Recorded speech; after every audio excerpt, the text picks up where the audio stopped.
Hello, everybody. Sorry about coming on late. I actually did the video, and it was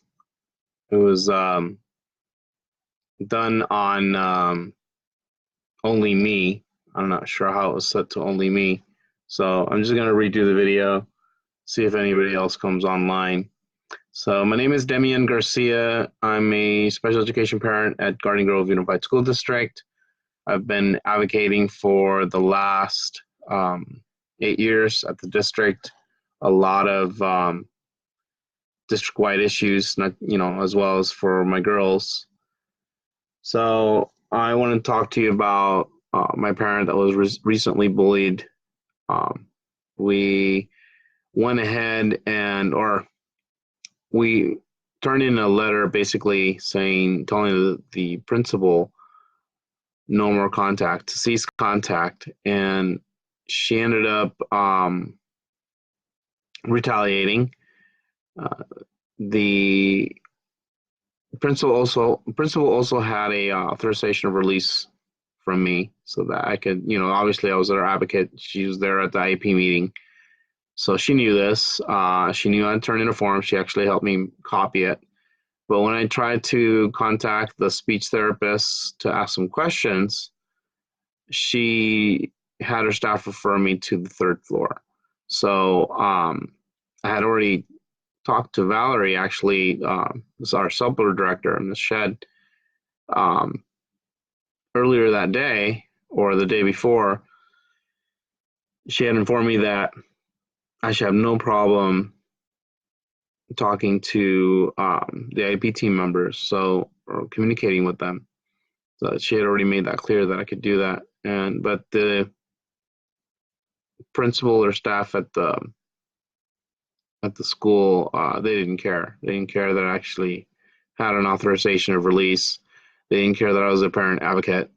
And so they blocked me from advocating for the parent. And then they had the IEP notice given to the parent by the speech therapist. And some of the IEP team members were absent on the form. And of course, they didn't want me to see that.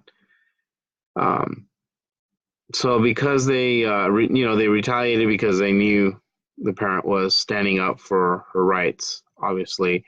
And then since they did that, I went ahead and I updated the cease contact letter, and I informed the district, or informed them that, since they're going to continue retaliating, we're going to go ahead and run a story then. Um, Basically, told them I'm going to be in front of the school. We're going to be in public access areas. We're going to take some pictures, and we're going to run a story on the bullying. And so we show up the next day, and there's two police officers that are there. They, one talked with my parent, and the other talked with me, and they basically took all the time that we were there, that we had to take pictures and run and so forth, do a video interview. All that time was taken with the talking with the two police officers.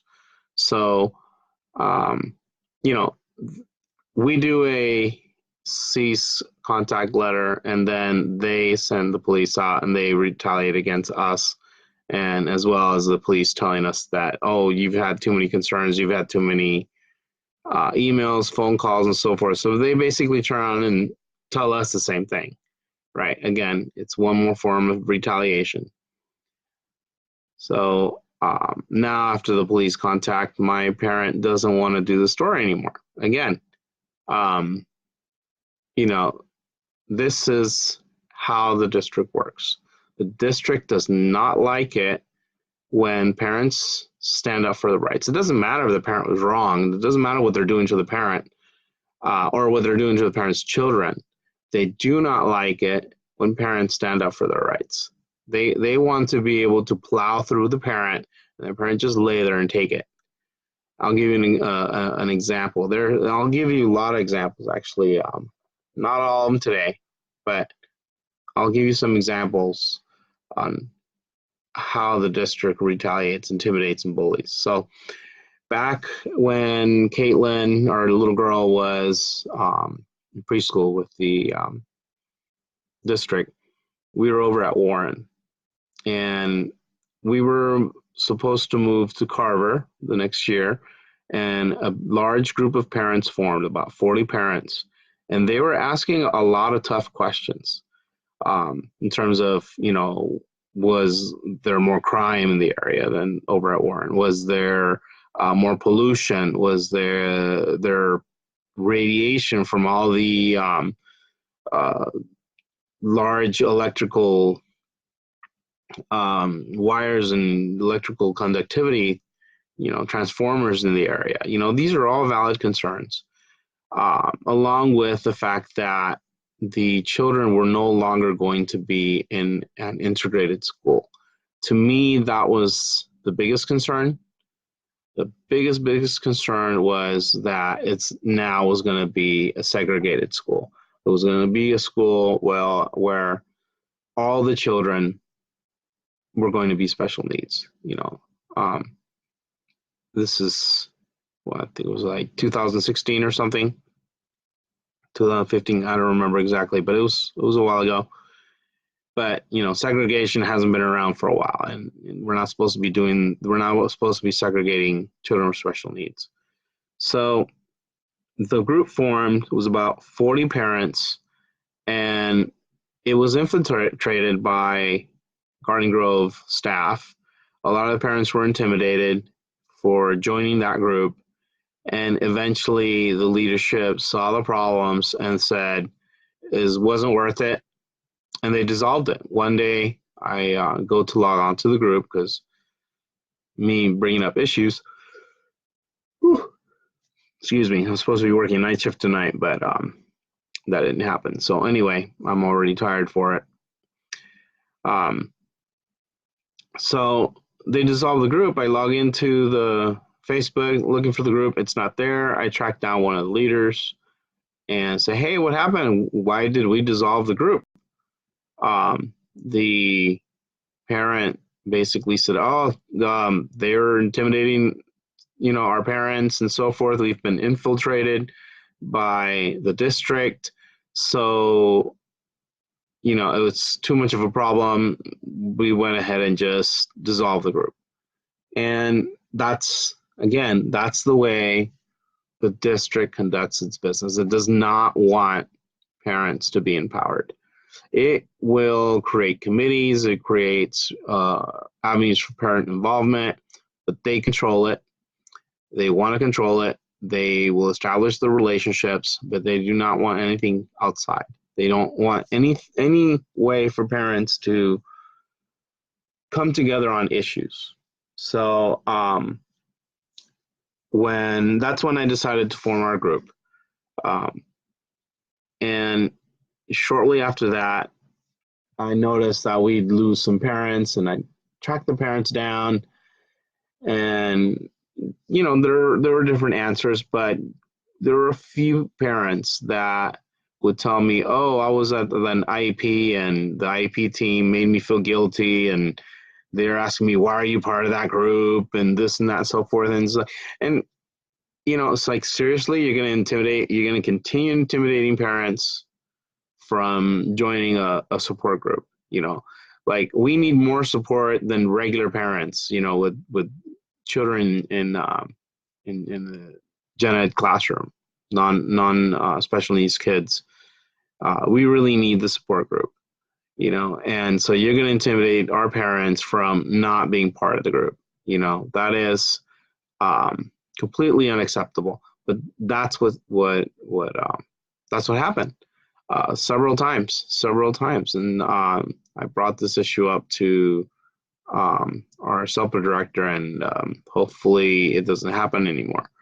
But it still is a concern of mine, because this is how the district works. They work by intimidation, retaliation, and bullying. So let me just go through some of my notes. I don't like the fact that I do these videos. I end up missing stuff, and I'm like, oh, I should have said this. I should have said that. So.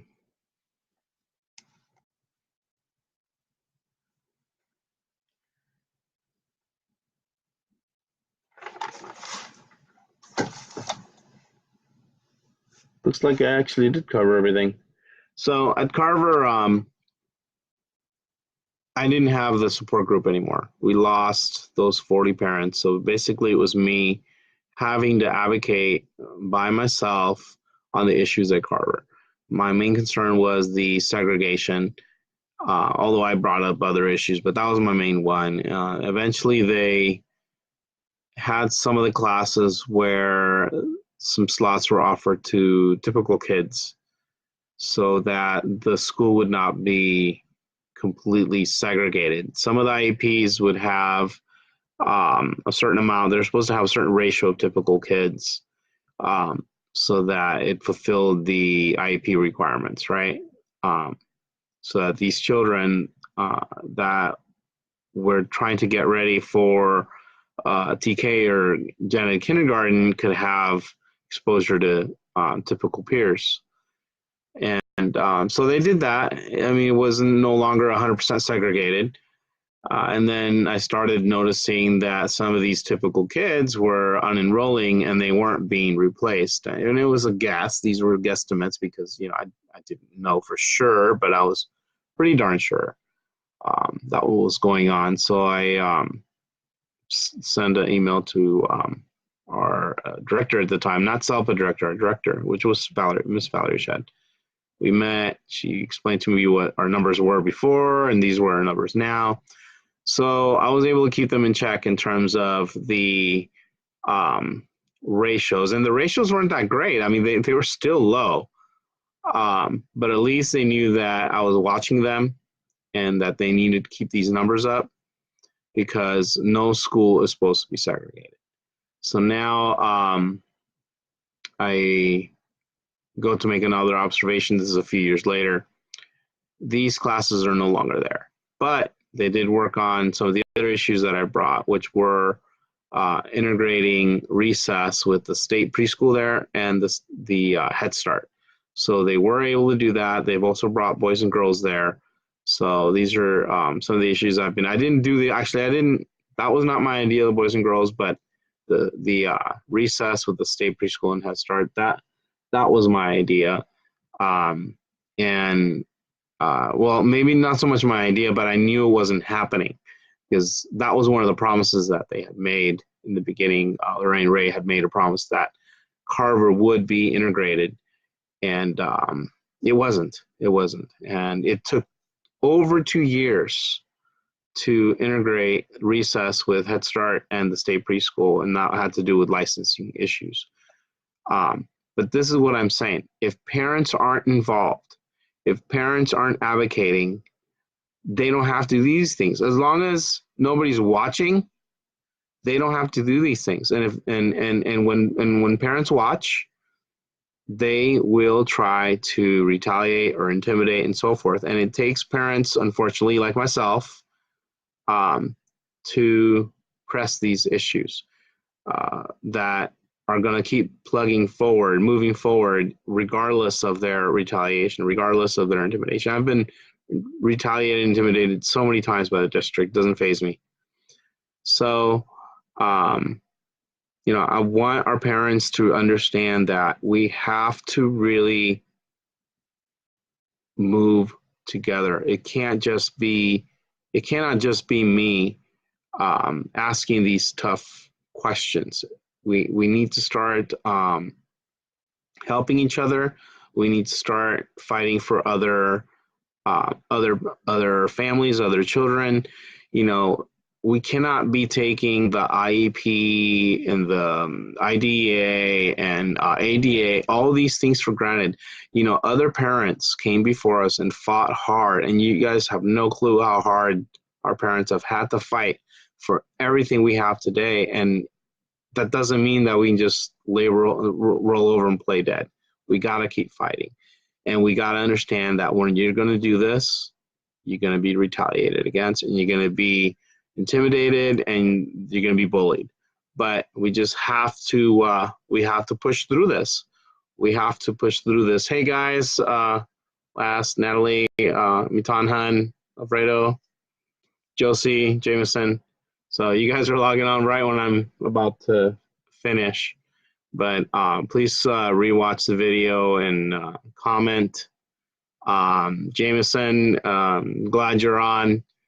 You know, please watch my videos, Jameson, because please, you need to understand there's a lot of stuff that's happening from underneath your nose that your administrators don't want you to know.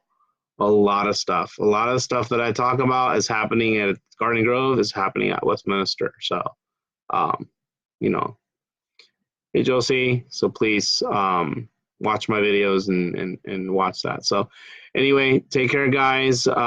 Please comment, ask questions after the video. If you want to get involved in advocacy so that I'm not alone, I'm not the only one asking the tough questions, you know, please let me know. You guys take care. Have a good one. Bye.